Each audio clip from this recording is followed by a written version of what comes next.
అందరినీ వాళ్ళని రంపం పెట్టి కోసి మరి చంపారు. కానీ యూట్యూబ్, ఫేస్బుక్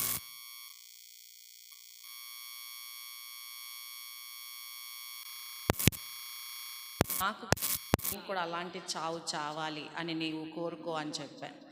నేను గ్రహం స్టెయిన్స్ గారు చనిపోయినప్పుడు నేను ప్రార్థించిన ప్రార్థన, ప్రభువా నాకు అలాంటి మరణం ఇవ్వు, అంటే దేవుని కొరకు నేను చనిపోవాలి, దేవుని కొరకు నేను చనిపోవాలి. ప్రియమైన వారు, అది గొప్ప కోరిక భూమి మీద, ఎవరు కోరని కోరిక, కానీ దేవుడు ప్రేమించే కోరిక. హల్లెలూయా.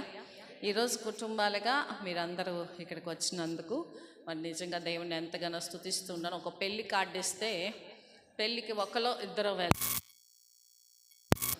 వెళ్ళి కనబడవచ్చు అంటారు. ఎంతో దగ్గర భార్యాభర్తలుగా వస్తారు. మరి మీరు చాలా దేవునికి దగ్గర వారని నేను నమ్మచ్చు, భార్యాభర్తలుగా వచ్చారని నేను నమ్ముచున్నాను. సో భార్యాభర్తలుగా వచ్చిన వారు భార్యాభర్తలుగా కూర్చునండి. నిజంగా అది గొప్ప ఆధిక్యత. పిల్లలు ఉన్నవారు సండే స్కూల్ యూత్, రాజేష్ గారు యూత్ ఉంటే ఇక్కడే ఉన్నారా? సారీ, పిల్లలు ఉన్న వాళ్ళు ఏజ్ గ్రూప్ 2 years టు పిల్లలు వాళ్ళని రూమ్లో యూత్ ఎవరిని పెట్టి సండే స్కూల్ లాగా వాళ్ళకి టీచింగ్ చేయమని చెప్పండి. అప్పుడు పేరెంట్స్కి యాక్చువల్లీ నేనే తీసుకుంటాను. మా వారు చెప్తా ఉంటే పిల్లలకి నేను ఎంగేజ్ చేస్తూ ఉంటాను అనమాట. సో ఇప్పుడు నేను ఇక్కడ ఉన్నాను కనుక, సో యూత్, చర్చ్ యూత్ ఉంటే యు ప్లీజ్ అటెండ్ దెమ్. ఎందుకంటే పేరెంట్స్ పీస్ఫుల్గా కూర్చుంటారు, పిల్లలు ఏం చేస్తున్నారు, ఎటు పోయారు, అది ఇది అని టెన్షన్ లేకుండా పీస్ఫుల్గా కూర్చుంటారు. పక్కన రూమ్ ఉంది కనుక ఆ రూమ్లో పిల్లలందరినీ వదిలిపెట్టరండి పేరెంట్స్ వెళ్ళి. సో ఎవరికైనా సెల్ ఫోన్ కానీ ల్యాప్టాప్ కానీ ఉన్నట్లయితే వాళ్ళకి మంచి క్రిస్టియన్ మూవీస్, మిషనరీ మూవీస్ చూపిస్తూ ఉండండి. They will be engaged. Okay, done. చెప్పారా పిల్లలకి? యూత్కి చెప్పండి. ఓకే. వెల్, ఇప్పటి వరకు కూడా ఎన్నో పాటలు పాడి దేవుని స్తుతించాము, దేవుని కనపరిచాం. మరి నేను కూడా ఒక పాట పాడతాను, మీరు వినాల్సిందే. ఓకేనా? తప్పదు. ఒక చక్కని గీతం మా తండ్రి గారు రచించి స్వరకల్పన చేసి గానం చేసిన పాటను పాడి వినిపించాలని ఆశపడుతూ ఉన్నాను. అనుదినము నీ పాద సేవా చేసేదనే సయ్యా,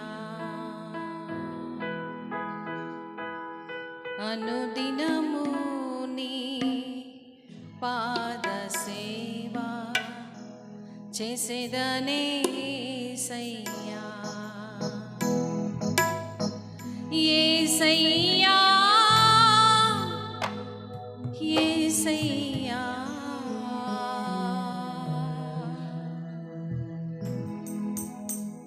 అనుదినము నీ పాద సేవా చేసేదనే సయ్యా, అనుదినము నీ పాద సేవా చేసేదనే సయ్యా.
చేసేదనేసయ్యా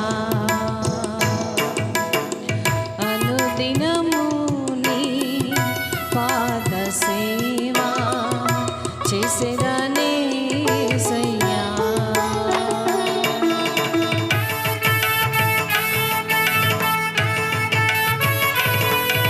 తండ్రి, అనుక్షణము నన్ను కాపాడటానికి, నా కుటుంబాన్ని కాపాడటానికి, నా బిడ్డల్ని ప్రభా సంరక్షించటానికి, నువ్వు కునుకకుండా నిద్రపోకుండా ప్రభా ఎల్లప్పుడూ మమ్మల్ని కాచి కాపాడుతున్న మా ప్రియ పరలోకపు తండ్రి, ఏమిచ్చి నీ రుణము తెచ్చుకుంటాం స్వామి.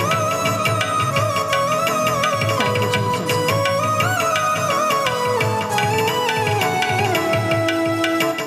అనుక్షణము నన్ను కాపాడుటకై కునుకక నిద్రపోకుంటివా.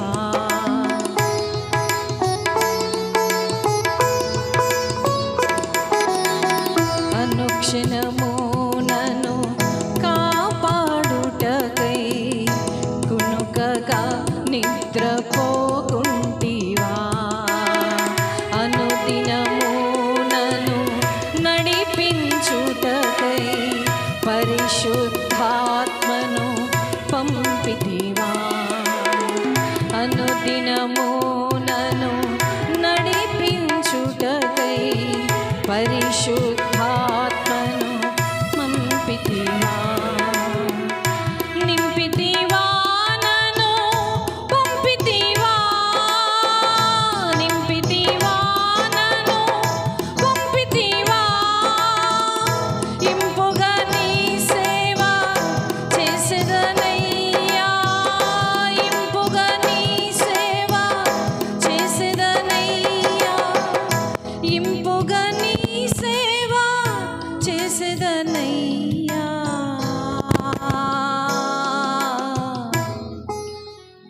అనుదినము నీ పాద సేవా చేసేదనేసయ్యా.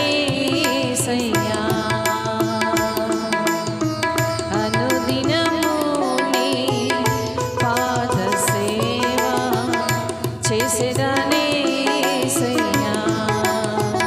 అనుదినము నీ పాద సేవా చేసేదనేసయ్యా. అనుదినము నీ పాద సేవా చేసేదనేసయ్యా.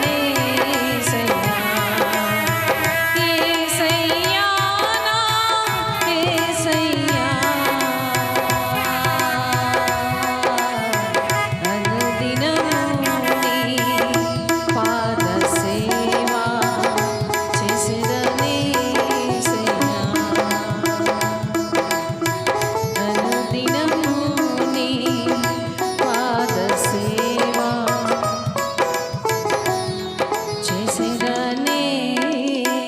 చేసేదనేసయ్యా. ఆకాశము నీ సింహాసనము, భూమి నీ పాదపీఠము. నీ పాదాల చెంత మేమున్నామని మేము నిత్యము జ్ఞాపకం చేసుకుంటకు నాకు మాకు సహాయం చేయండి ప్రభా.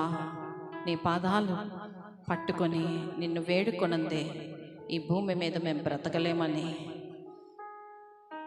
నీ ఆజ్ఞలు నీ కట్టల ప్రకారంగా గైకొనకపోతే మాకు జీవము లేదని నాయనా మరొకసారి మాకు జ్ఞాపకం చేసినందుకు నీకు వందనములు.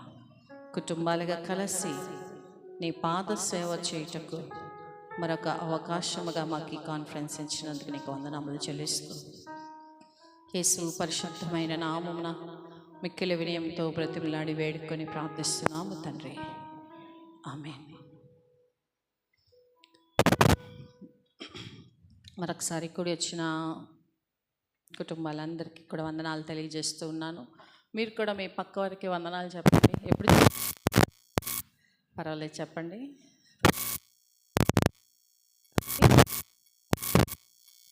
Praise lord.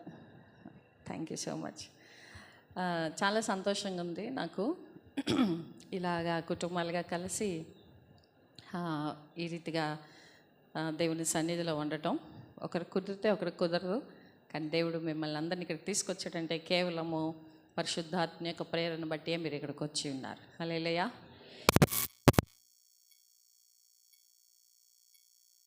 కొన్ని చాలా ప్లాన్స్ వేసుకొని ఉంటారు మీరు, కానీ దేవుని యొక్క ఉద్దేశము వేరే ఉన్నది.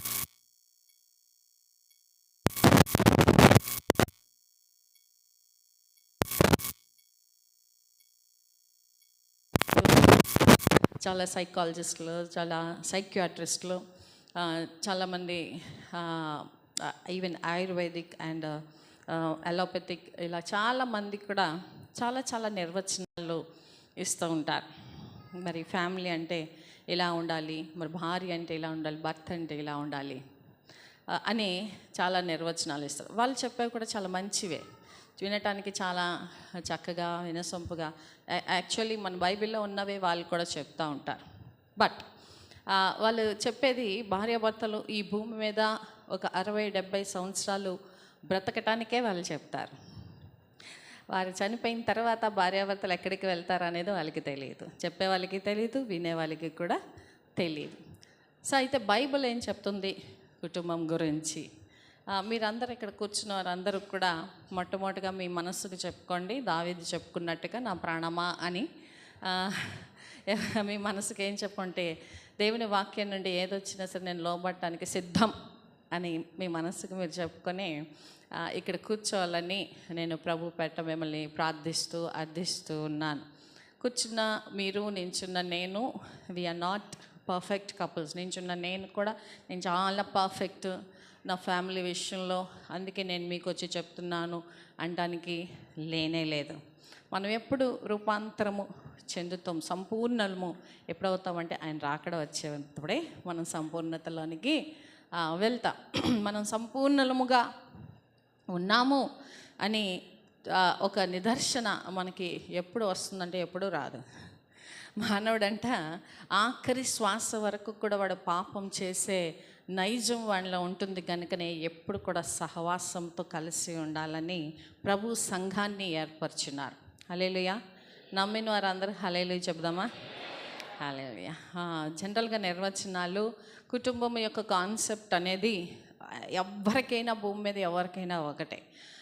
అంత సొలొమోను జ్ఞాని, మరి తను ఎంతో మరి నేర్చుకుని దేవుని దగ్గర జ్ఞానం పొందుకొని పాపంలో పడిపోయి ఎంతోమంది స్త్రీలతో తను పాపం చేసి చివరికి తేల్చి, ఇంతమంది ఒక స్త్రీ కాదు ఎంతోమంది స్త్రీలను వివాహం చేసుకుని అర్థం చేసుకోలేక ఇది నా వల్ల కాదు అని చెప్పి ఒకే ఒకటి చెప్పేశాడు.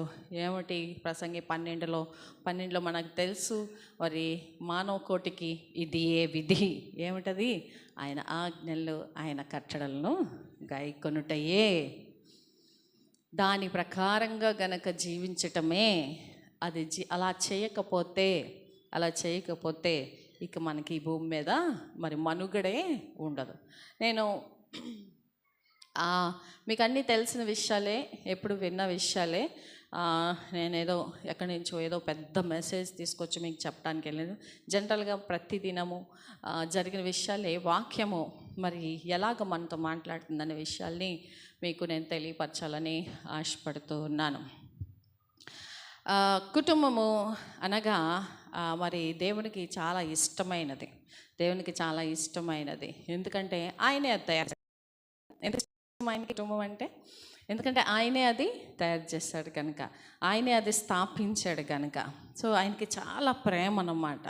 సో ఆ కుటుంబాన్ని ఎంతగా ప్రేమిస్తున్నాడు అంటే, ఆదాము హవ్వ గారిని భూమి మీద ఏర్పరిచినప్పుడు ఎంతగా ప్రేమించాడంటే, మన భాషలో చెప్పాలంటే ఆడపిల్లకి పెళ్లి చేసి తర్వాత సారీ పెడతాం కదా. సారీ పెడతారా? ఇటువైపు ఏమంటారు? సారీ అంటారా? అమ్మయ్య బతికేనా. మరి కృష్ణా జిల్లా వైపు అదే అంటారు. ఓకే, అయితే సారీ పెడతారు పెళ్లి చేసిన తర్వాత. కానీ మన దేవుడు ముందే సారీ పెట్టి అప్పుడు పెళ్లి చేశాడు కదండి. ముందే భూమిలో ఉన్న సమస్తం అంతటిని సృష్టించి వాళ్ళని ఆశీర్వదించేసి, ఇంకా వెళ్ళండి మీ ఇష్టం అని చెప్పి వాళ్ళకి మరి ఒకే ఒక్క ఆజ్ఞ పెట్టాడు. ఒకే ఒక్క ఆజ్ఞ. ఈ భూమి మీద అంతటిని కూడా మీరు చక్కగా తిని, చక్కగా విస్తరించి, చక్కగా ఇది చేయొచ్చు. ఈ ఒక్కటి మాత్రం మీరు చేయదు. ఆ ఒక్కటే మనం చేయలేకపోయాం. అది మన ఆది తల్లిదండ్రులు కదా. మొట్టమొదటి కుటుంబం ఆదాము హవ్వ గారు మనకు తెలుసు. మొట్టమొదటి కుటుంబం దేవుడి చేత తయారు చేయబడిన వారు వాళ్ళని మనకు తెలుసు. మొట్టమొదటి కుటుంబం పతనం అయిపోయింది కూడా వాళ్ళే. సో సాతాన్ యొక్క హిట్ లిస్ట్లో మన హిట్ లిస్టులు ఉంటాం కదా. అంటే నక్సలైట్స్ ఇప్పుడు ఇలా మత ప్రచారం చేసే వాళ్ళకి మనకి హిట్ లిస్టులు ఉంటాయి కదా. అలాగా మన సేవకులు ప్రవీణ్ గారిని ఇలాంటి వాళ్ళు హిట్ లిస్ట్లో ఉన్నారు. వాళ్ళకి బెదిరింపు కాల్స్ అన్నమాట ఇవన్నీ. ఓకేనా. సో సాతాన్ యొక్క హిట్ లిస్ట్లో ఎవరుంటారు? అన్యుల కుటుంబాలు ఉండరు. ఇంకొక కుటుంబాలు ఉండరు. ఎవరుంటారు? క్రైస్తవ కుటుంబము మాత్రమే హిట్ లిస్ట్లో ఉంటారు. ఎందుకంటే వాళ్ళు కలిసి కూర్చోకూడదు, కలిసి ప్రార్థించకూడదు, కలిసి పాటలు పాడకూడదు, కలిసి దేవుని సన్నిధికి వెళ్ళకూడదు, వాళ్ళ పిల్లలు దేవుని మాటలు వినకూడదు. సో హిట్ లిస్ట్లో ఎప్పుడు కూడా ఉండేది క్రైస్తవ కుటుంబాలే. కోర్టు దగ్గర కేసులు ఎక్కువ ఎవరి ఉంటాయి? మరియమ్మ అని పిలుస్తారు. కోర్టులో ఎవరు ఉంటారు? కోర్టులో ఎక్కువగా కూడా పోలీస్ స్టేషన్ చుట్టూ కూడా ఎక్కువగా తిరిగేది ఎవరు అంటే క్రైస్తవ కుటుంబాలే. ఎందుకంటే అపవాది వారు చేస్తున్న ఆరాధనను, స్తుతులను దేవుని సన్నిధికి వెళ్ళనివ్వకుండా చేయాలనేదే వాడి యొక్క ఆకాంక్ష. సో దేవుడు ఎందుకు ఈ క్రైస్తవ కుటుంబాన్ని, లేదంటే భార్యాభర్తలుగా వీరిని ఎందుకు సృష్టించాడనే విషయాన్ని మనం తెలుసుకొని, ఒక టేబుల్ ఉంటుంది ఎవరికైనా, అదే టేబుల్. నిన్న సేవకులు కూడా అదే చెప్పాము. ఆ టేబుల్ తెలుసుకొని మరి బైబిల్లో ఉన్న ఒక 2 కుటుంబాలని గురించి మనం ఈరోజు తెలుసుకోబోతున్నాం. ఆఫ్టర్నూన్ సెషన్లో మరి ఫ్యామిలీ గురించి మనం తెలుసుకుంటాం. ఇప్పుడు మనం ఆ టేబుల్, ఆ హైరార్కీ, ఆ ఆర్డర్ని మనము చూడబోతున్నాం. క్రైస్తవ కుటుంబము అనగా మనము చూసుకున్నట్లయితే అది ఇట్స్ ఫ్యామిలీ మరి కన్స్ట్రక్టెడ్ అండ్ మరి డిజైన్డ్ బై ద గాడ్ అన్నమాట. ఎవరు డిజైన్ చేశారు దాన్ని? ఇప్పుడు ఈ బిల్డింగ్ అంతా ఎవరు డిజైన్ చేశారంటే ఒక ఇంజనీర్ గారు ఉంటారు. ఇలా చేయాలని. భార్య ఈ రీతిగా ఉండాలి, భర్త ఈ రీతిగా ఉండాలి అని ఎవరు డిజైన్ చేశారండి? దేవుడే డిజైన్ చేశాడు. నాకు ఈ డిజైన్ నచ్చలేదండి, నేను భర్తగా ఉంటాను, నా భర్త ఏంచి భార్యగా ఉండాలి అని అన్నాం అనుకోండి, ఏమవుతుంది అక్కడ?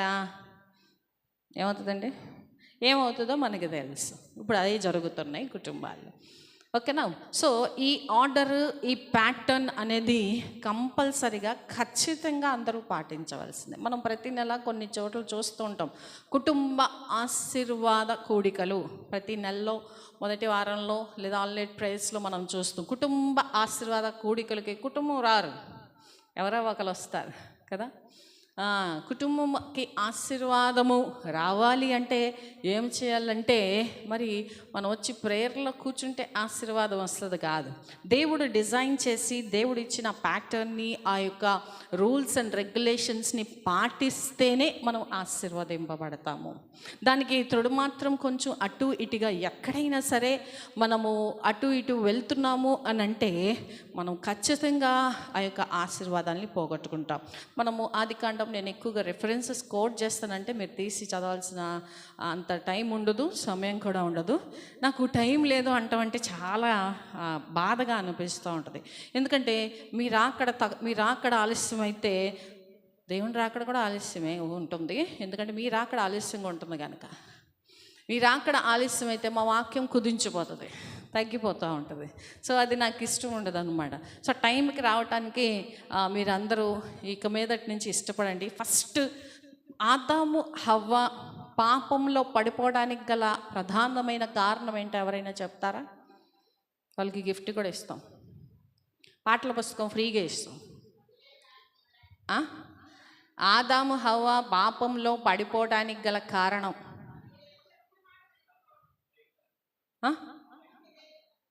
ఇదేంటా? ఇంకా ఇలాగంట పాము. ఓకే, చెప్పచ్చు పైన వాళ్ళు. దేవుని చెప్పిన వాటి వినకపోవటం, ఇంకా విశ్వాసం లేకపోవడం, ఇంకా ఆజ్ఞ అతిక్రమించి, ఇంకా ఆ?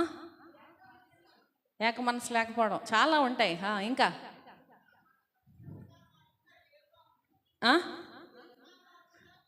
జతగా కాకుండా వేరుగా ఉంటాం. వెరీ గుడ్, నైస్ పాయింట్, దగ్గరికి వచ్చారు.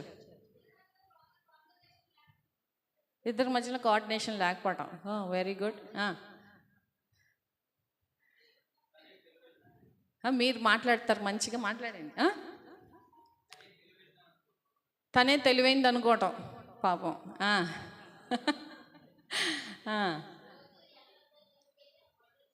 రోజు వెళ్ళొద్దని చోటుకి వెళ్ళి ఆ పండుని చూస్తూ ఉండటం.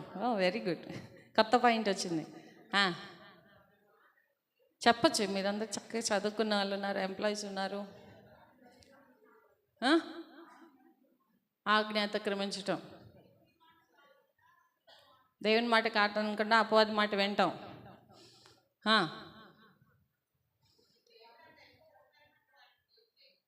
అమ్మా సూపర్, ఆంటీకి ఒక పాటలు పుస్తకం ఇచ్చేయండి. టైం మెయింటైన్ చేయకపోవటం.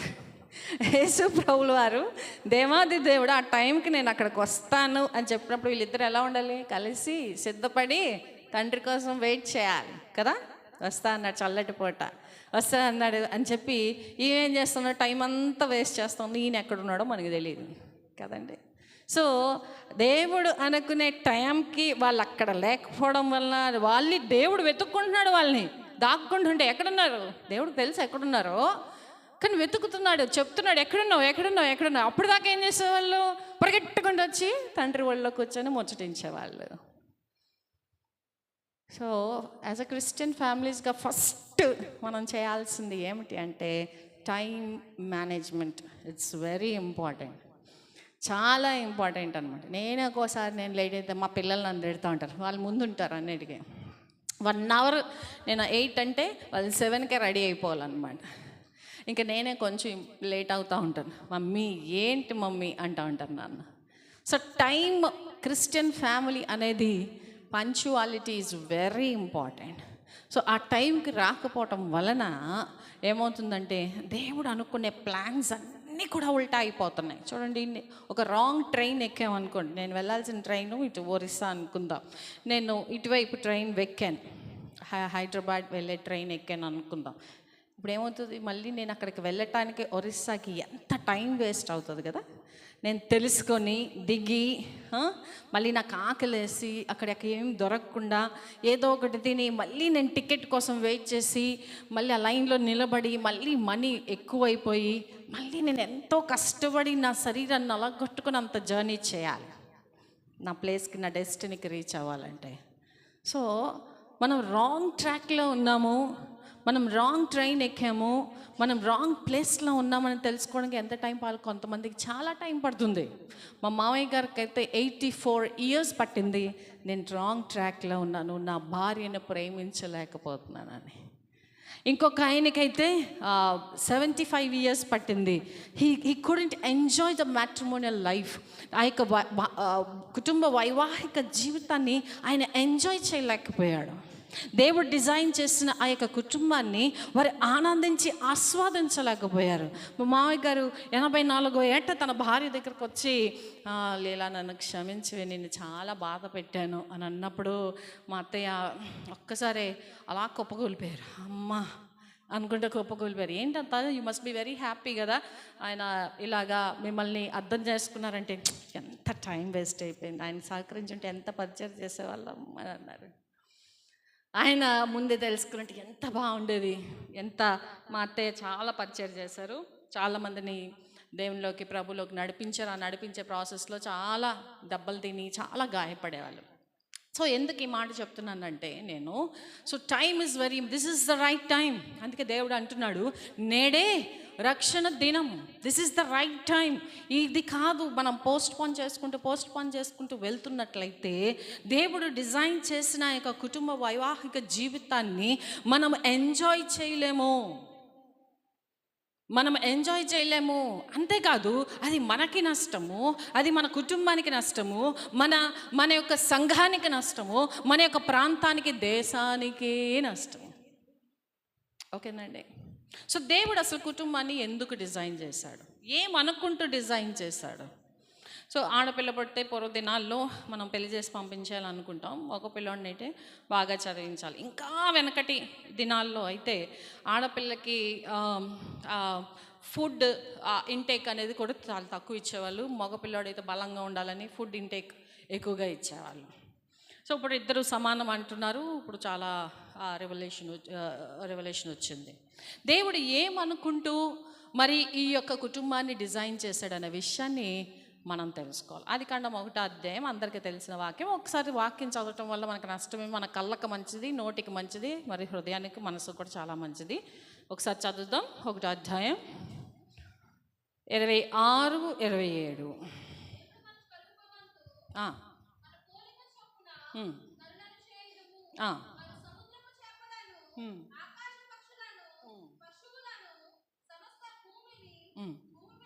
ప్రతి జంతువును ఏలుదురుగాకనియు పలికెను.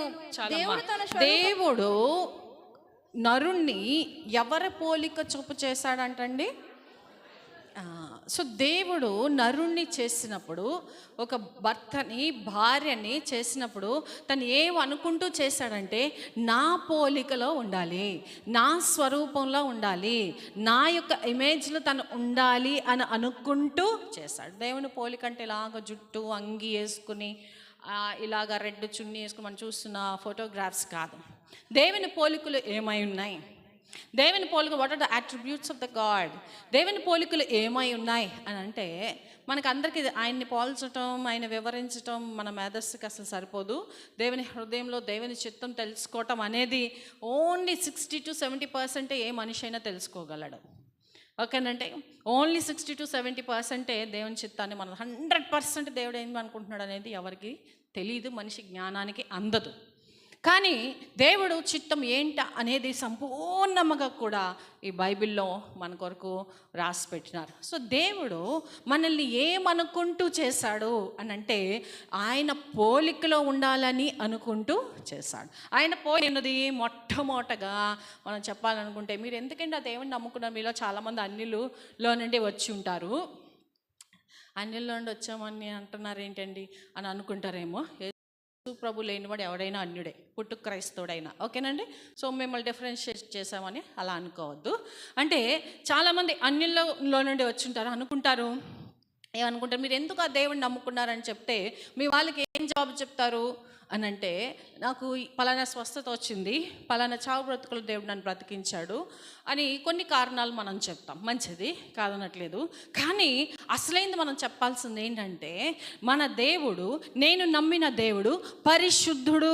హల్లెలూయా, హల్లెలూయా. చప్పట్లు కొడదామా? ఎవరికి కొట్టాం? పరిశుద్ధునికి కొట్టాం. ఎందుకంటే నిత్యం అక్కడ వినపడతా ఉంటుంది, దేవదూతలు ఏమని పాడుతూ ఉంటారు. సో భూమి మీద మనం కూడా చెప్పటంలో పలకటంలో తప్పేం లేదని నేను అనుకుంటున్నాను. సో మొట్టమొదటిగా మన దేవుడు పరిశుద్ధుడు అయి ఉన్నాడు. రెండవదిగా మనం చూసుకున్నట్టే, ఐఎమ్ నాట్ టెలింగ్ ఇదే ఆర్డర్లో దేవుని యొక్క పోలికలు ఉంటాయని కాదు, మనకి గుర్తు పెట్టుకోవడానికి ఈ యొక్క ఆర్డర్ అనేది మీకు తెలియపరుస్తున్నాను. రెండవది మనం చూసుకున్నట్లయితే, ఆయన ప్రేమ స్వరూపి ఏమై ఉన్నాడండి? సో దేవుని పోలిక పరిశుద్ధుడు, మనల్ని పరిశుద్ధంగా చేశాడు. ఆయన ప్రేమ అయి ఉన్నాడు, మనల్ని ప్రేమగా ఉండాలని చేశాడు. మూడవదిగా మనం చూసుకున్నట్లయితే ఆయన న్యాయవంతుడు. ఏమై ఉన్నాడండి? మించేవాడు, న్యాయాన్ని హత్తుకునేవాడు, ఆయన న్యాయమూర్తి, ఆయన న్యాయవంతుడని మనం చదువుతూ ఉంటాము. సో మనం కూడా ఎలా ఉండాలని చేశాడు? న్యాయంగా ప్రవర్తించాలి. ఎంత అన్యాయం అండి అంటాం కదా. అంటే ఏంటి? న్యాయం అనేది ఒకటి ఉందని, అంతే కదా. సో ఆయన న్యాయవంతుడు. మనం ఎలా ఉండాలని కోరుకుంటున్నాడంటే, న్యాయంగా ఉండాలని కోరుకుంటున్నాడు. ప్రియమైన మన ఒక 3 క్యారెక్టర్స్ నేను చెప్పాను, ఇంకా చాలా ఉన్నాయి. మరి ఆయన చెడుతనం నశించుకునేవాడు, ఇలా చాలా చాలా ఉన్నాయి. అట్లీస్ట్ ఈ 3 మనము గురించి మనం ధ్యానిద్దాం. ఇక్కడ ఆయన ప్రేమ అయినాడు, న్యాయవంతుడై ఉన్నాడు, పరిశుద్ధుడై ఉన్నాడు. సో మనం చెప్పాల్సింది ఆ దేవుని యొక్క విశిష్టత ఏమిటి అని అంటే, మనం చెప్పాల్సింది ఏమిటంటే, నేను కొలిచే దేవుడు పరిశుద్ధుడు, ఆయనలో ఏ పాపము. సో మన దేవుడు మనల్ని చేసిన విధానం చూస్తున్నట్లయితే, దావీదు అంటాడు, నాకు భయము వణుకు పుట్టుచున్నది. మనం పరిశుద్ధంగా ఉండాలని ఆయన తయారు చేస్తున్నాడు. మనం ప్రేమతత్వం కలిగి ఉండాలని ఆయన తయారు చేస్తున్నాడు. మనం న్యాయంగా ప్రవర్తించాలని తయారు చేస్తున్నాడు. This is the design. ఇది ఇదే పోలిక మనిషి కలిగి ఉండాలని తయారు చేస్తున్నాడు. ఉండి తన స్వరూపంలో ఉండి ఏం చేయమంటున్నాడు? వారిని ఫలించండి. ఇదే ప్రేమతో ఫలించండి, ఇదే పరిశుద్ధత కలిగి ఫలించండి, విస్తరించండి. ఇదే న్యాయంగా ఉండి మీరు అభివృద్ధి పొందండి. ఈ స్వరూపాన్ని పోగొట్టుకొని మీరు ఏం ఫలించినా ఏమవుతామండి? ఏమవుతాం? ప్రేమ లేకుండా ఫలించామనుకోండి, న్యాయం లేకుండా ఫలించామనుకోండి, అదే పరిశుద్ధత లేకుండా ఫలించామనుకోండి, ఏమవుతుంది? డెస్టినీ మనకు తెలుసు. అన్నీ ఉంటాయి, మనకి అన్నీ కలిగి ఉంటాం, ఐశ్వర్యం, డబ్బు, అన్నీ ఉంటాయి. కానీ the destiny will be it's a very miserable. చాలా భయంకరంగా మన జీవితాన్ని ముగిస్తాము. అది మనకి చరిత్ర చెప్తుంది. బైబిల్ గ్రంథంలో మనకి అన్నీ తెలుసు. ఇక్కడ what is the theology of marriage? దైవము మ్యారేజ్ గురించి ఏమని తెలియపరుస్తుంది? ఈ యొక్క మరి దేవుడు వివాహాన్ని ఏ రీతిగా ఆయన తెలియపరుస్తుంది? ఆది కాండంలో మనం చూసుకున్నట్లయితే, మార్కు సువార్తల్లో మనం చూసుకున్నట్లయితే, అదే రీతిగా పత్రికల్లో మనం చూసుకున్నట్లయితే, ఆది కాండంలో తండ్రి అయిన దేవుడు, సువార్తల్లో యేసు ప్రభుల వారు, మరి అలాగే పత్రికల్లో పరిశుద్ధాత్మ దేవుడు, ముగ్గురు కూడా కోట్ చేస్తారు ఒకే ఒక విషయాన్ని. ఎందుకు? దేనికి అంటే ఇట్స్ అ వెరీ ఇంపార్టెంట్. కుటుంబం అనేది ఏదైనా సరే ఎవరికైనా 3 సార్లు చెప్తున్నామంటే ఏంటండి అర్థం? ఏంటి అర్థం? మర్చిపోద్దు, it's very very very important అని. అవునా కదా?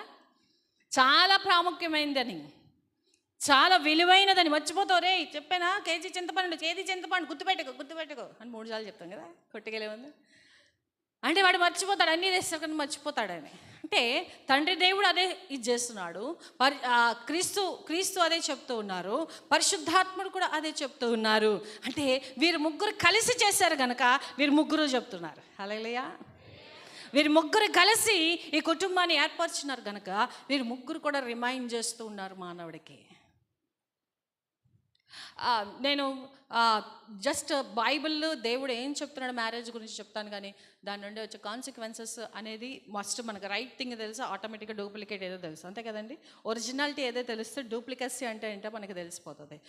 రియల్ ఐఫోన్ గురించి మనం చూసుకున్నట్లయితే దానికి సింబల్ ఎలా ఉంటుంది? యాపిల్ కొంచెం బైట్ చేసి ఉంటుంది. నాకు ఒకడు ఫోన్ చూపించాడు, వాడిది కూడా వెనక యాపిల్ ఉంది. నాకు తెలియదు ఈ ఫోన్స్ గురించి అన్నీ. వాడిది కూడా యాపిల్ ఉందన్నమాట. యాపిల్ ఉంటే నేను చూసి, అరే ఎప్పుడు కొనుక్కున్నావురా ఐఫోన్ భలే ఉందిరా అంటే, వాడి ఫోన్ మీద ఫుల్ యాపిల్ ఉంది, మొక్క కొరకలేదు. మా పాప అంటే, మమ్మీ వాడిది ఐఫోన్ కాదు మమ్మీ అన్నాడు. అంటే యాపిల్ కట్ చేసలేదు, వాడిది ఫుల్గా ఉంది. అంటే ఒరిజినాలిటీ తెలిస్తే డూప్లికేసీ అంటే ఏంటో మనకే తెలిసిపోతుంది. ఓకేనా? This the original family constitution, the original theology of the marriage అనేది మనం తెలుసుకున్నట్లయితే ఆటోమేటిక్గా మనకి ద రాంగ్ కాన్సెప్ట్ అనేది ఏంటో మనమే క్యాలిక్యులేట్ చేసుకోగలం. What is the theology of marriage అంటే it's a covenant made by the God. అదొక నిబంధన, దేవుడు చేసిన నిబంధన, దేవుడు ఏర్పరిచిన నిబంధన. దానిని ఎవ్వరు కూడా ఇంకొక రూల్ పెట్టి దీనిని నిర్వచిద్దాం అని ఎవ్వడు కూడా తెగించటానికి వీలు లేనిది. అదొక నిబంధనగా మనము, అది ఎటువంటి నిబంధన? ఆదాము అవ్వ మధ్యన నిబంధన, క్రీస్తుకి సంఘానికి మధ్యన నిబంధన. అదేంటి మర్మం? వాళ్ళకి వీళ్ళకి రిలేషన్ ఏంటి? సంఘానికి కుటుంబానికి రిలేషన్ ఏంటి? అది ఎలా సాధ్యము అనే విషయాన్ని మనం ముందు మనం చూడబోతున్నాం. It's a biblical marriage for salvation through Christ. ఎందుకు వివాహం చేసుకోవాలి అంటే, ఎందుకు భార్యాభర్తలుగా మనం ఉండాలి అని అంటే, ఫర్ ద సాల్వేషన్. ఎందుకంటే అండి, రక్షణ ప్రణాళికలో మనము ఉండటానికి, రక్షణ అనేది మనము తెలుసుకోవటానికి, ఆ రక్షణలో మనం కొనసాగటానికి వివాహము చేసుకోవాలి. ఇది ఎలా సాధ్యం? రక్షణకి మ్యారేజ్కి సంబంధం ఏంటండి? పిల్లవాడు పెద్దవాడు అయ్యాడు, సెటిల్ అయ్యాడు, మంచి ఉద్యోగం వచ్చింది, బాగానే ఉంది, ఈ అమ్మాయికి బాగానే ఉంది, ఈ అమ్మాయి కూడా సెటిల్ అయిపోయింది, వీళ్ళిద్దరికి వివాహం చేస్తే వాళ్ళు బ్రతుకుతారు కాదు. అందుకు కాదు. అన్యుల యొక్క వివాహము ఆ రీతిగా వాళ్ళు చేస్తారేమో కానీ వంశాన్ని నిలబెట్టడానికి, లేదంటే ఇంకోటి.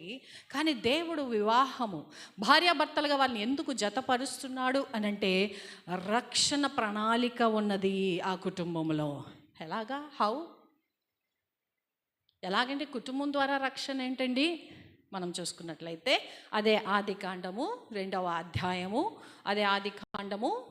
అధ్యాయము మనం చూసుకుందాం. దేవుడు 18, 19 వచనాలు. దేవుడైన యెహోవా ఆ. నరుడు ఒంటరిగా ఉండటం మంచిది కాదు, వానికి సాటి అయిన సహాయమును వాని కొరకు చేయుదుననుకొనెను. వారి కొరకు చేయుదును. 23వ వచనం కూడా.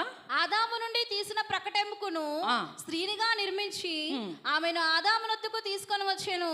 అప్పుడు ఆదాము ఇట్లా, నేను నా ఎముకలలో ఒక ఎముక, నా మాంసములో మాంసము, ఇది నరుల నుండి తీయబడిన గనుక నారి అనబడెను. మనం చూసుకున్నట్లయితే స్త్రీని ఎందుకు చేశాడు? పురుషుణ్ణి ఎందుకు చేశాడు? పురుషుణ్ణి చేసినప్పుడు నువ్వు ఇది ఏలు, మీరు ఇరుగురు కలిసి, మీరు అని రాయబడి ఉంటుంది. చూడండి అక్కడ చూడండి. దేవుడు ఇదిగో భూమి మీదనున్న 27వ వచనం. దేవుడు తన స్వరూపం ముందు నన్ను సృజించి, మనిషిగాను మనం సృజించి, దేవుడు వారిని, ఎవరిని?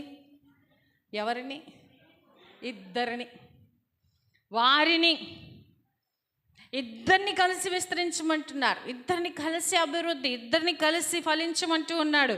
వారిని అని రాయబడి ఉంటుంది. ప్రియమైన వాళ్ళరా, స్త్రీని ఎందుకు చేస్తాడంటే సాటి అయిన సహాయకురాలుగా ఉండటానికి. ఎందుకంటే అండి సాటి అయిన సహాయ అంటే నరుడు ఒక్కడే చేసుకోలేడని సహాయపడటానికి పురుషుడు ఒక్కడే చేసుకోలేడని సహాయపడటానికి స్త్రీని చేశాడు. అర్థమవుతుందండి? మన భారతదేశంలో విమెన్కి కొంచెం చాలా దీనిగా ఉండేది ఆ దినాల్లో. నువ్వు ఆడదానివి ఎక్కడ ఉండాలో అక్కడ ఉండవు కదండి. పురుషాధిక్యం కలిగిన కుటుంబము దేశం మంది. ఇంకా పైన ఉన్న దేశాల్లో మనం చూసుకున్నట్లయితే ఇంకా భయంకరంగా ఉంటాయి. వీళ్ళు ఇద్దరు సమానంగా ఉంటారు. చాలా అది ఇంకా దీనిగా ఉంటాయి. ఇంకా ఇప్పుడున్న పరిస్థితుల్లో మనం చూసుకున్నట్లయితే ఉల్టా రెండిటికి. స్త్రీల గురించి ఎక్కువ చెప్తున్నానని అనుకోవద్దు. This belongs to both. కామన్గా నేను చెప్తూ ఉన్నాను. మేము స్పెషల్గా విడిగా డివైడ్ చేసినప్పుడు విమెన్కి ఏం కావాలో, మెన్కి ఏమి ఆస్పెక్ట్స్ ఉన్నాయో తర్వాత మేము తీసుకుంటాం. But this belongs to both, ఇద్దరికీ చెప్తూ ఉన్నాం అన్నమాట. సో ఇక్కడ సాటి అయిన నరుడు ఒంటరిగా ఉండుట అన్నీ మంచి అన్నాడు చేసి, నరుడు ఒంటరిగా ఉండటం మంచిది కాదు అంటున్నాడు. ఎందుకు? అతను ఒక్కడే చేసుకునలేడు, అతను ఒక్కడే ఏమీ చేసుకోలేడు. సో నువ్వు తనకు సాటిగా నువ్వు సహాయకుడిగా రాలిగా ఉండాలి. ఎప్పుడైతే తను చూశాడో వెంటనే తను ఎంతో చక్కగా ఏం చేస్తున్నాడంటే, అబ్బా నువ్వు నా నుండి తీయబడ్డావు కనుక నువ్వు నారి, అక్కడ ఒక పేరు పెట్టేశాడు. సో నీ భార్య కానీ నీ భర్త కానీ మీరు ఒకరినొకరు చూసుకుంటున్నప్పుడు మొట్టమొదటిగా మీరు జ్ఞాపకం చేసుకోవాల్సింది ఏమిటి అని అంటే, ఈమె నా దేవుని స్వరూపము. హల్లెలూయా చెప్పండి. మీ పక్కతో కలిసి, నీ భర్తతో కలిసి, నువ్వు దేవుని స్వరూపానివి చెప్పండి. మొహం చూసి చెప్పండి. అయ్యా నువ్వు దేవుని స్వరూపానివి చెప్తున్నారా? సిగ్గుపడిపోకండి, సిగ్గుపడద్దు. నువ్వు దేవుని స్వరూపంవి. వా అంటే ప్రేమ, పరిశుద్ధత, న్యాయము నీలా ఉంది. ఎక్కడ ఉంది అది ఇప్పుడు బయటకు వస్తుంది, ఈరోజు బయటకు వస్తుంది. ఓకే, సో మనం దేవుని స్వరూపమని ఎప్పుడు గుర్తుపెట్టుకోవాలి. సో నీ భర్తని నువ్వు ద్వేషిస్తున్నా, నీ భర్తను నువ్వు కించపరుస్తున్నా, నీ భర్తను నువ్వు ఏదైనా అంటున్నా, నువ్వు ఎవరిని అంటున్నట్టు? తండ్రి, కుమార, పరిశుద్ధాత్మను అంటున్నట్టు. నీ భార్యను నువ్వు ఏదైనా అంటున్నా, నీ భార్యను ఏదైనా చిన్న చూపు చూస్తున్నా, నువ్వెవరిని అంటున్నట్టు? సో ఈ కాన్సెప్ట్ ఎప్పుడు గుర్తుపెట్టుకోవాలి. గబుక్కని అనేసినా సరే, కోపం ఆపుకోలేక నా మనుషులను కనుక అనేసినా సరే వెంటనే వెళ్ళి మనం క్షమాపణ అడగాలి. భార్య అయితే భార్య, భర్త అయితే భర్త. ఆదాము హవ్వ వారు ఆ ఏదైనా వనంలో త్రోసివేయడానికి గల కారణం ఏమిటంటే వారు పాపం చేసినందుకు కాదు, కానీ క్షమాపణ అడగలేదు. వాళ్ళు they didn't ask for forgiveness. ప్రభా, నా వలనే నేను నిర్లక్ష్యంగా ఉండి నా భార్య ఎక్కడుందో నేను చూడకపోబట్టే ఆమె వెళ్ళిపోయింది. ప్రభా, నేను నా భర్తతో ఉండకపోవడం బట్టే నేను అపవాదికి చోటిచ్చాను అని వారు దేవుని దగ్గరికి వచ్చి, లేదంటే ఆ చెట్టు చాటుని దేవుని చూడలేరు, వాళ్ళు పాపంలో ఉన్నారు కనుక అక్కడే మోకాల్లోని ఎలిగెత్తి దేవునికి వేడుకొని ఉండేటట్లయితే తండ్రి క్షమించేవాడు వాళ్ళని. మనం పాపంలో ఉన్నప్పటికీ కూడా దేవుని స్వరము వినే అవకాశం దేవుడు మనకి ఇస్తాడు. హల్లెలూయా. ఆ God is a chance giving God. Hallelujah. మనకి అవకాశములు ఇచ్చే దేవుడు. మనం పాపంలో ఉన్నప్పటికీ కూడా ఆదాము హవ్వ వారి పాపంలో ఉన్నప్పుడు, ఆదాము ఎక్కడున్నావు అని అడుగుతూ ఉన్నాడు. ఆయన స్వరము వినే అవకాశం మనకి ఇచ్చి ఉన్నాడు. తినింది హవ్వ, ఆదామును ఎందుకు అడుగుతున్నాడు? ఏలమని మొట్టమొదటగా సృష్టించింది ఆయన్నే, ఆయనకే చెప్పాడు దేవుడు ఆజ్ఞ, ఆమెకేం చెప్పలా. చూడండి, బైబిల్లో ప్రతి ఒక్కరికి కూడా భర్తలతోనే దేవుడు మాట్లాడాడు. అబ్రహాంతోనే మాట్లాడాడు, నోవాహుతో మాట్లాడాడు, మనోహతో మాట్లాడాడు. భార్యలతో మాట్లాడింది చాలా తక్కువ. ఫస్ట్ మరియమ్మతో మాట్లాడాడు. అక్కడే మనకు కనబడుతూ ఉంటుంది. ఎందుకంటే ఫస్ట్ మరియంతో మాట్లాడాడు. ఫస్ట్ ఆమె మోసపోయింది, స్త్రీ మోసపోయింది కనుక ఫస్ట్ మరియంని దర్శించాడు, తర్వాత యోసేపుని దర్శించాడు. ఎంత ప్రేమమయుడు మన దేవుడు. నువ్వు మోసపోయావని బాధపడుతున్నావా, దిగులు పడుకు, నీకెందుకు, నేను వస్తాగా అని అంటున్నాడు దేవుడు మరియమ్మతో. హల్లెలూయా. అక్కడ మనం చూసుకున్నట్లయితే దేవుడు భర్తని క్వశ్చన్ చేస్తున్నాడు. సో భర్తలారా, నీ కుటుంబం బాగోలేదు అంటే God is going to question you. ఒక క్రైస్తవ భర్తగా నేను అడుగుతున్నాను, God is going to question you. దేవుడు అడుగుతాడు, నిన్ను ఏలమని, నిన్ను ప్రేమించమని, నిన్ను విస్తరించమని నీకు కొన్ని ఆజ్ఞలు ఇచ్చినాను కదా, నీవు ఎందుకు వాటిని నిర్లక్ష్యం చేసినావు అని అడుగుతాడు. తర్వాత భార్య దగ్గరికి వస్తాడు, నీకే కదా నేను జ్ఞానం ఇస్తానన్నాను కట్టుకోమని, మరి ఎందుకని నువ్వు ఇలాగా ఉన్నావు? పోనీ భర్తను అడుగుతున్నప్పుడైనా భార్య వచ్చి ఏం చేయాలి కదా, పుట్టింటికి వెళ్తే మన భర్తలను కనుక సరిగ్గా వాళ్ళు ట్రీట్ చేయకపోతే మనం ఏం చేస్తాం? ఏంటి మీ అల్లుడు గారు వస్తే కనీసం కూడా అమ్మ బట్టలు పెట్టలేదు, అది పెట్టలేదని పోట్లాడేస్తాం కదా ఈ పుట్టింటి వాళ్ళ మీద కదా. ఇక్కడ భర్తను ఆ మాట అంటుంటే ప్రభు, భార్య ఏం చేయాలి? అయ్యా నేనేనయ్యా తినింది, ఆయనకి ఏ పాపం తెలియదయ్యా, నేనే తప్పు చేశానయ్యా అని ఉండాల్సిందే. కానీ ఏమే చావు మీద తోసుకోవడం, ఆమె చీవు మీద తోసుకోవడం, that is not the design by the God. దేవుడు ఒకరి మీద ఒకరు తోసుకోవడానికి చేయలేదు. మీ రక్షణ ప్రణాళిక కుటుంబంలో నుంచి రావటానికి ఆయన తయారు చేస్తున్నాడు. ఆ తర్వాత మనం చూసుకున్నట్లయితే చూద్దాం. చూడండి, అదే 2వ అధ్యాయం ఆదికాండము 3వ అధ్యాయం మనం చూసుకున్నట్లయితే 15, 16, 17 వచనాలు.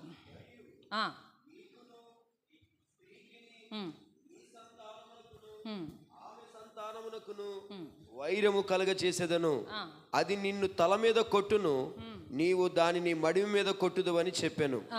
ఆయన స్త్రీతో, నీ ప్రయాసమును నీ గర్భ వేదనను నేను మిక్కిలి హెచ్చించెదను, వేదనతో పిల్లలను కందువు, నీ భర్త ఎడల నీకు వాంఛ కలుగును, అతడు నిన్ను ఏలునని చెప్పాను. చాలండి. చూడండి, అక్కడ మనం చూసుకున్నట్లయితే అక్కడ ఒక శాపం. అప్పటిదాకా దేవుడు మొదటి అధ్యాయంలో ఆశీర్వదించాను. వాళ్ళు ఎప్పుడైతే ఆ యొక్క టైం మేనేజ్మెంట్ చేయలేదో, దేవుడు వచ్చే సమయానికి వాళ్ళు అక్కడ లేకుండా ఏదోడో ముచ్చటిస్తూ ఉన్నారో, ఆజ్ఞను మీరారో, టైం మేనేజ్మెంట్ చెప్తే అనవసరంగా వేరేదే చేస్తాం, వేస్ట్ పనే చేస్తాం కదా. కరెక్ట్ టైంకి మన దేవుని సన్నిధికి రాలేదంటే ఏదో వేస్ట్ పని మనం చేస్తూ ఉంటున్నాం, టైం వేస్ట్ చేస్తున్నాం. సో ఇక్కడ ఎప్పుడైతే ఈ యొక్క ఇది చేస్తూ ఉన్నారో వాళ్ళు ఆటోమేటిక్గా దేనికి గురైనారు? శాపానికి గురైనారు. మనకు తెలుసు ఆ శాపం ఏంటో. అయితే అక్కడే 21 వచనంకి వచ్చేసరికి దేవుడు అంటున్నాడు, 20 చూద్దామా. భార్యకు అవ్వ అని పేరు పెట్టు, ఏలయనగా ఆమె జీవము గల ప్రతి వానికిని తల్లి. ఆ, దేవుడని యెహోవా ఆదామునకును అతని భార్యకును చర్మపు రొక్కాయలను చేయించి వారికి తొడిగించెను. చాలండి. అక్కడ పాప హవ్వకి మరి చాలా బాధ వేసిపోతుంది. ఈ ఈ నరుని వలన భూమి శపించబడింది. సో భర్త బాధపడిపోతున్నాడు, అయ్యో నా వల్లనే కదా నీకు ఇంత బాధ ఇస్తుంది. అక్కడ ఫస్ట్ ఏమని పేరు పెట్టాడు, నా నుండి తీయబడ్డా కూడా నారి అని పెట్టాడు. ఇక్కడ మళ్ళీ ఎందుకంటే పేరు పెట్టే అధికారం ఎవరికి ఉంది? ఆదాము గారికే, దేవుడికి కాదు. దేవుడు జంతువులన్నీ పక్షులన్నీ పేర్లు ఎవరు పెట్టారు? ఆదాము గారు పెట్టారు. తన భార్యకు కూడా పేరు పెట్టుకున్నాడు, ముద్దు పేరు నారి అన్నాడు ఫస్ట్. ఇప్పుడు అంటున్నాడు, నీ వల్ల నీ శాపం వచ్చేస్తుంది కదా, సరే నువ్వు అంత బాధపడకు, మనం చక్కగా ఆ ఇంట్లో ఉండేవాళ్ళం హ్యాపీగా, ఏదైనా వనంలో చక్కగా టైంకి అన్నీ దొరికేవి. ఇప్పుడు మనం బయటకు వచ్చేసాము, ఇప్పుడు మన బాటలో ఏం మనం పడాలి, నువ్వేం దిగులు పడకు అని చెప్పి ఏం చెప్తున్నాడంటే, ఆమెకి ఏమని పేరు పెట్టాడంట, జీవం గల ప్రతి ప్రాణికి నువ్వు తల్లివి. మన భాషలో చెప్పుకోవాలంటే జీవమ్మ. ఓకేనా? జీవమ్మలు ఉన్నారు ఇక్కడ ఎవరైనా? జీవమ్మ. ఓకేనా? నువ్వు బాధపడకు అని చెప్తూ ఉన్నాడు. చూసానండి, భార్య ఆమె దిగులుగా ఉంటే మరి భర్త నువ్వు బాధపడకు, నీకెందుకు, నేనున్నాను కదా అంటున్నాడు అని అంటున్నారు. అక్కడ వెంటనే ప్రభు కూడా ఫస్ట్ మన దేవుడు పరిశుద్ధుడు కనుక పాపాన్ని సహించడు కనుక వారిని బయటికి తోసేశాడు. మళ్ళీ ప్రేమ ఉంటుంది కదా దేవునికి, ఆయన చేసుకున్నాడు కదా మనల్ని. పిల్లల్ని ఏం చేస్తాం, తప్పు చేస్తే ఒక దెబ్బేసి వాడు అన్నం తినకపోతే అలిగి కూర్చుంటే వెళ్ళి తీసుకొచ్చి అన్నం పెడతాం. సో ఆయన ప్రేమస్వరూపి కనుక నేను లేదు వీరిలో నుండి నేను రావాలి కనుక వీళ్ళకి ఏం చేస్తానంటే, వారు దిగంబరులుగా ఉన్నారు కనుక, వారు దే ఆర్ ఫీలింగ్ గిల్టీ కనుక, వారు సిగ్గుతో తల వంచుకున్నారు కనుక పాపం చేసి వారి కొరకు ఏం చేస్తారంటే ఒక పశువుని వధించి ఒక చర్మపు చొక్కా ఇటు చేయించారు. ఇక్కడ మనం ఆలోచించాల్సిన చాలా ఇంపార్టెంట్ పాయింట్ ఏంటంటే, మేము హ్యాపీగా ఏదైనా వనంలో ఉండేవాళ్ళం, చక్కగా ఉన్నాము, నువ్వేం చేస్తావు మమ్మల్ని ఇక్కడ పంపించేసి ఈ గచ్చ పొదలు వీటన్నిటిలో ఇప్పుడు మమ్మల్ని దున్నుకోమంటావా, చేయమంటావా, ఇదంతా చేయమంటావా అని భార్య భర్తలు ఇద్దరు కూడా అలిగి దేవుడి మీద కోప్పడలేదు. లేదంటే భార్య నువ్వెందుకు దేవుడిచ్చే బట్టలు తీసుకుంటున్నావు, ఏం వద్దు పద మన బతికేదో మనం బతుకుదాం అని అనలేదు. లేదా భర్త నీ వలన దేవుడి వలన నా జీవితం ఇట్టగైపోయిందని చెప్పి ఆయన దేవుడిని భార్యని నిందించి వాళ్ళు వెనక్కి వెళ్ళిపోలేదు. దేవుడిచ్చిన వస్త్రాలను ఏం తీసుకున్నారంటే దే యాక్సెప్టెడ్. హల్లెలూయా. వారి ద్వారానే ఈ లోకమునకు పాపం వచ్చింది. వారు ఆ వస్త్రములను తీసుకున్నట్టు యాక్సెప్ట్ చేయటం వలన దేవుడు ఎంతగానో సంతోషించాడు. Salvation is for everybody. నీతి అనే వస్త్రం, రక్షణ అనే వస్త్రం పశువులాగా యేసుక్రీస్తు వారు నీ కోసం నా కోసం రక్తం చిందించడానికి సిద్ధంగా ఉన్నాడు. ఆయన ఇచ్చే రక్షణను కుటుంబముగా సిద్ధంగా ఉన్నారా? గారే మాకు ఇచ్చిన ఫస్ట్ రక్షణ తీసుకోవటం కాదు, కానీ రక్షణలో కొనసాగటం అనేది చాలా ఇంపార్టెంట్. హల్లెలూయా. పౌలు గారు చక్కని మాట అంటారు, నా యొక్క పరుగును నా విశ్వాసమును కాపాడుకున్నాను. క్రైస్తవ జీవితం విశ్వాసంతో ప్రారంభమవుతుంది. యేసు ప్రభు నా కోసం పుట్టాడు, చనిపోయిన పాపం కొరకని.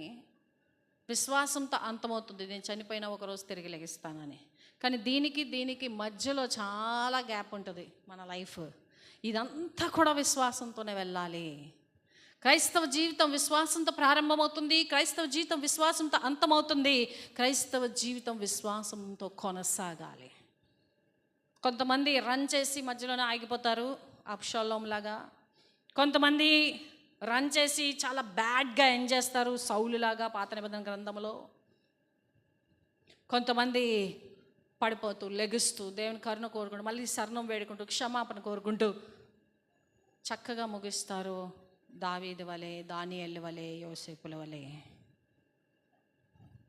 కొనసాగించటం అనేది అది మన వల్ల కాదు. ఎప్పుడు కూడా కలిసి భార్యాభర్తలు ఉంటేనే, కుటుంబముగా ఉంటేనే ఆ విశ్వాసములో మనం కొనసాగగలము.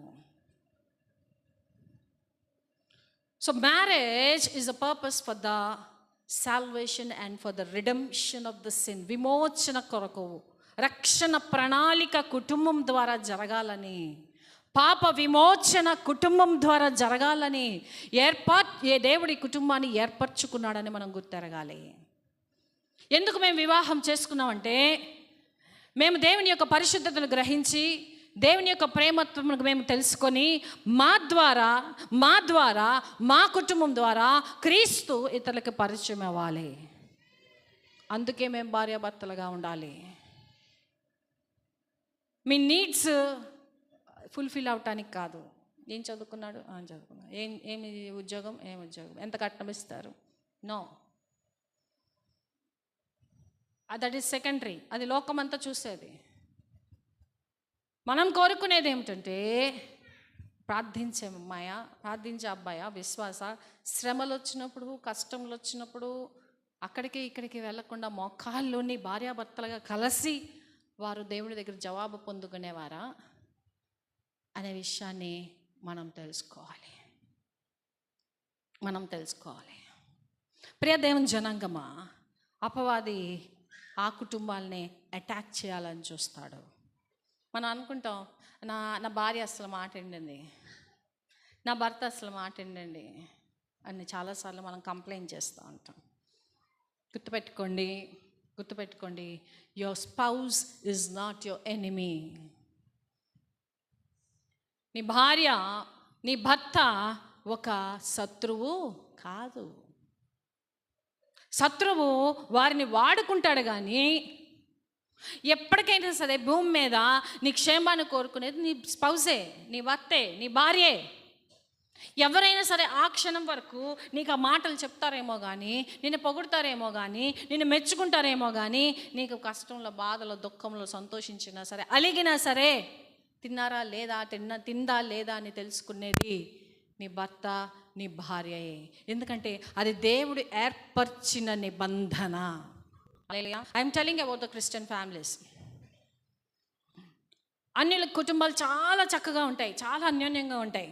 మీరు చూడండి, వాళ్ళు చూస్తే చాలా ముచ్చటేస్తుంది. చాలా హెల్ప్ఫుల్గా, చాలా హ్యాపీగా భార్యతో, చక్కగా భర్తతో చాలా అన్యోన్యంగా ఉంటారు. ఎందుకంటే వాళ్ళు సిన్ను కూడా అన్యోన్యంగా చేస్తారు. కలిసి తాగుతారు, కలిసి సినిమాలకు వెళ్తారు కదా, కలిసి. ఎందుకంటే దేవుడు, అపవాదికి వారితో పని లేదు. వాళ్ళు దేవుడిని ఆరాధించరు కదా, వాళ్ళు దేవుడిని ఏమి కలిసి ప్రార్థన చేసుకోరు కదా. సో వాళ్ళు నా పార్టీలో ఉన్నారు, లెట్ దెమ్ బీ హ్యాపీ.